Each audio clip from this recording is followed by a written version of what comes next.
ทุกคนรู้แล้วบอกว่าบริษัทชื่อว่า SpaceX ที่เฮ็ดเกี่ยวกับการขนส่งทางอวกาศได้เฮ็ดการ IPO ที่ได้จำนวนเงินที่หลายที่สุดในประวัติศาสตร์ของอเมริกาเดี๋ยวค่อยจะเล่าให้ฟัง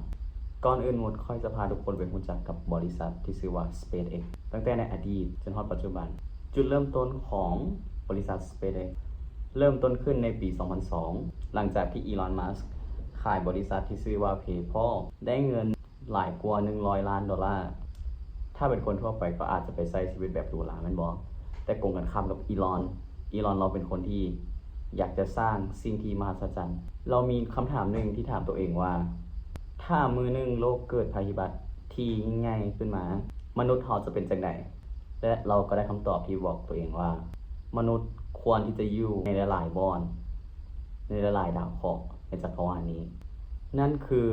ความคิดแวบแรกของเราที่เราอยากจะสร้างยานอวกาศเฮ็ดให้คนสามารถออกไปอยู่ในดาวเคราะห์ดวงอื่นได้นั่นคือจุดเริ่มต้นของ SpaceX แต่ในความเป็นจริงแล้วการที่จะสร้างร็อกเก็ตหรือว่าจะลุกขึ้นไปที่อวกาศมันเป็นเรื่องที่โคตรจะแบบฝันโคตรจะเพ้อเจ้อและหลายคนก็คิดว่าเราก็แค่เว้าลิ้นเราแค่อยากเว้าหัวเว้าหยอกในโซเชียลมีเดียซื่อๆแต่ว่าความจริงคือเราจะสร้างมันแท้ๆอีลอนเริ่มจากการสร้างจรวดชื่อว่า Falcon 1 หรือว่า Falcon 1 ครั้งแรกที่เรายิงจรวดขึ้นไปล้มเหลวครั้งที่2ก็ล้มเหลวครั้งที่3ก็ล้มเหลวทุกๆอย่างเริ่มที่จะยากขึ้นเมื่อปี 2008 เกิดวิกฤต Financial Crisis ก็คือระบบการเงินโลกเกือบจะล่มทางระบบและเฮ็ดให้สภาพคล่องของบริษัท SpaceX ก็ขาดและเรามีโอกาสครั้งสุดท้ายที่การยิงจรวด Falcon 1 ครั้งที่4ประสบผลสำเร็จและหลังจากนั้นบ่โดน NASA ก็ให้สัญญาทุนมูลค่า 1.6 ตื้อดอลลาร์อีลอนได้สร้างบริษัทเอกชนข้างทำอิฐในประวัติศาสตร์ของมนุษย์ที่เฮ็ดเกี่ยวกับการอวกาศแต่ว่าจุดเปลี่ยนที่สำคัญของ SpaceX บ่แม่นการยิงจรวดขึ้นไปที่อวกาศใดแต่มันคือโครงการของ Falcon 9 ที่อีลอนได้ตั้งคำถามว่าเป็นหยังเขาจึงยิงจรวดขึ้นไปแล้วปล่อยเศษสิ่งเหลือทิ้งอยู่ในอวกาศเป็นหยังคือบ่หาวิธีเอามันกลับมาใช้แล้วมันก็เกิดเป็นไอเดียที่จะนำเอาจรวดที่ยิงขึ้นไปในอวกาศกลับลงมาใช้และนั่นคือจุดเริ่มต้นของ reusable rocket ก็คือ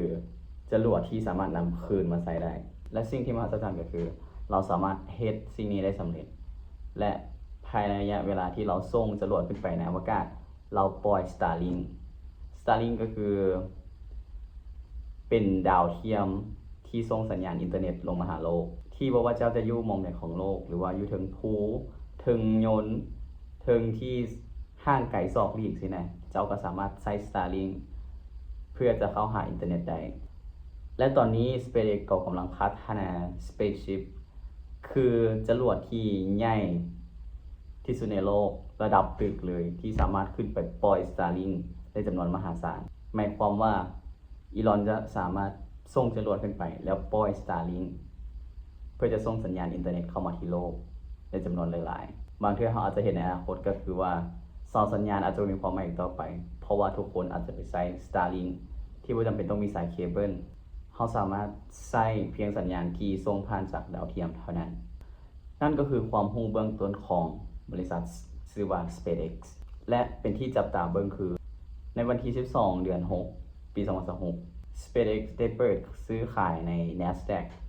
เป็นที่เรียบร้อยและการเปิด IPO ครั้งนี้มีนักวิเคราะห์หลายๆคนคิดว่ามันจะเป็นครั้งแรกในประวัติศาสตร์ของมนุษย์ที่เฮ็ดให้ตลาดหุ้นมีการผันผวนอย่างรุนแรงเพราะว่าหลายๆคนก็เล็งหุ้นของ SpaceX ไว้เพราะว่าทุกคนคิดว่าจังใด SpaceX ก็คืออนาคตจังใดทุกๆอย่างในโลกนี้จะเป็นจุดศูนย์รวมอยู่ใน SpaceX อีลอนบ่ได้เฮ็ดแค่ว่า SpaceX เป็นบริษัทจรวดธรรมดาแต่ว่ามันคือการขนส่งที่ในอนาคตอาจจะเป็นการขนส่งในหลายๆอย่างขึ้นไปในอวกาศอย่างเช่นในปัจจุบันทุกคนอาจจะเห็นก็คือ Starlink แต่ในอนาคตอาจจะเป็น Data Center ที่สามารถขึ้นไปอยู่ในอวกาศได้แต่ว่าเป้าหมายที่สำคัญของอีลอนก็คือเราอยากให้มนุษย์มีทางเลือกหลายขึ้นเมื่อเกิดภัยพิบัติต่อมนุษย์นั่นก็คือการไปดาวอังคารไปอาศัยอยู่ดาวเคราะห์ดวงอื่นและ ที่สำคัญไปกว่านั้นคือการ IPO ครั้งนี้บางคนอาจจะพูดเอา IPO แปลว่าอย่าง IPO ก็คือการเปิดตัวหุ้นให้คนสาธารณะสามารถซื้อได้ และจากการ NPO เฮ็ดให้อีลอนจะกลายเป็นคนแรกในประวัติศาสตร์ที่มีมูลค่าทรัพย์สินหลายกว่า1 trillion ดอลลาร์ก็คือกลายเป็น trillionaire คนทำอิฐของโลก โอเค ในสุดท้ายนี้อยากให้ทุกคนลองจินตนาการแบบว่า จากบริษัทที่เกือบล่มละลาย